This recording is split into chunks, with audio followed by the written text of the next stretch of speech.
A warm hello and welcome. I'm Coach Ray, your go-to for narration and conversations on topics that keep you alive and well-ish.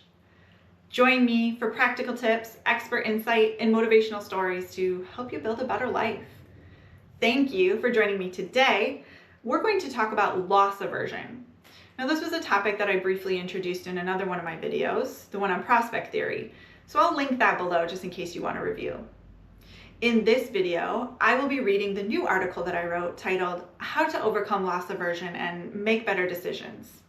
From ancient survival instincts to financial decisions, careers, and relationships of today, our fear of loss holds us back far more than we realize. But what if we could rewire our mindset and make smarter decisions, take better risks, embrace change, and stop letting fear control our decisions? Are you ready to stop playing it safe and start winning? If so, let's dive in.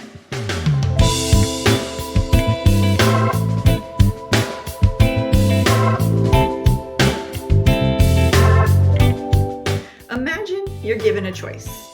Option 1, a guaranteed $50. Or option 2, a 50% chance to win $100 or a 50% chance to win nothing. Many people would choose option A, even though both options have the same expected value of $50. Why? Because the pain of losing feels stronger than the joy of winning. This is loss aversion, a cognitive bias where losing feels worse than winning feels good.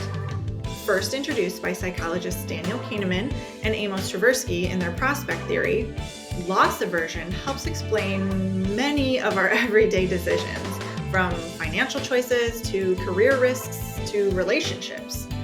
But while it's a natural human tendency, it can also hold us back.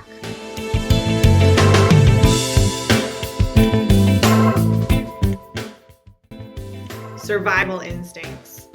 Evolutionarily speaking, our ancestors couldn't afford to take unnecessary risks. Losing food, shelter, or safety could mean death, while gaining extra resources was simply a bonus. This deeply ingrained survival mechanism makes us more focused on avoiding losses than seeking gains. Emotional impact. Studies show that losing hurts about twice as much as winning feels good. This is why people react strongly to losing money, missing opportunities, or experiencing setbacks, even if the loss is relatively small. The endowment effect is another cognitive bias in which people assign greater value to objects, assets, or opportunities simply because they own them, often leading to irrational decision-making and resistance to letting go. Once we own something, we value it more than if we simply choose to buy it. This is why people struggle to sell possessions, even at a fair price, and why companies offer free trials. Once you own the experience, you're more likely to keep it.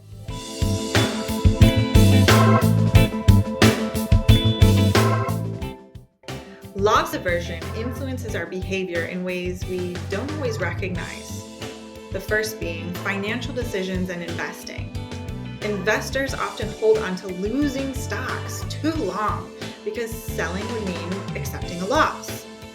People avoid investing in the stock market altogether out of fear of potential losses, even though long-term investing is proven to build wealth.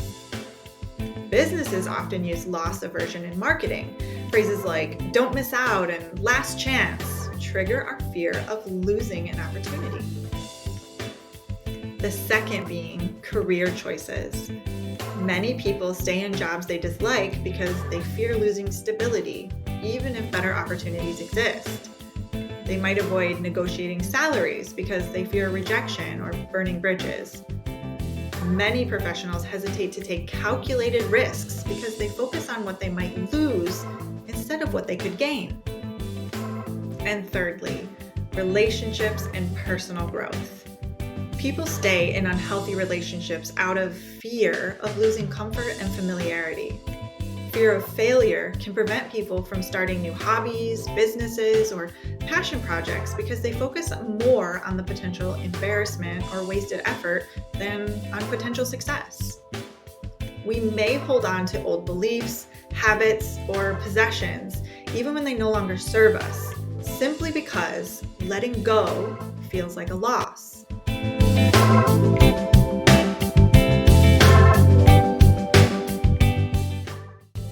Loss aversion isn't necessarily bad.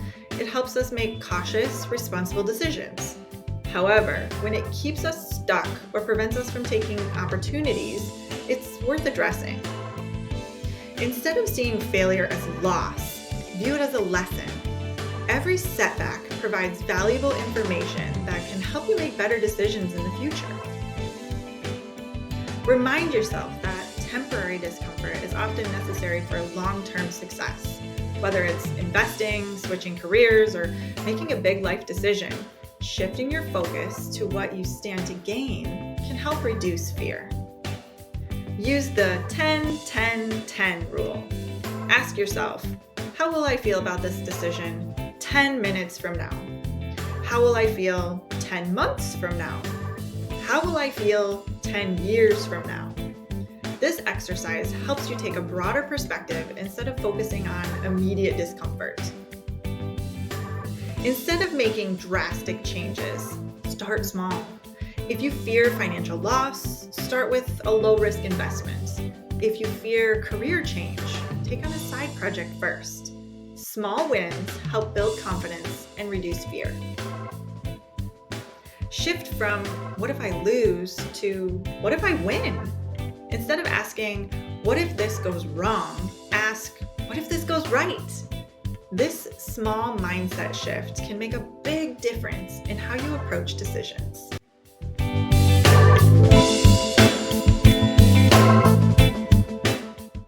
Loss aversion is a natural part of being human, but it doesn't have to control us.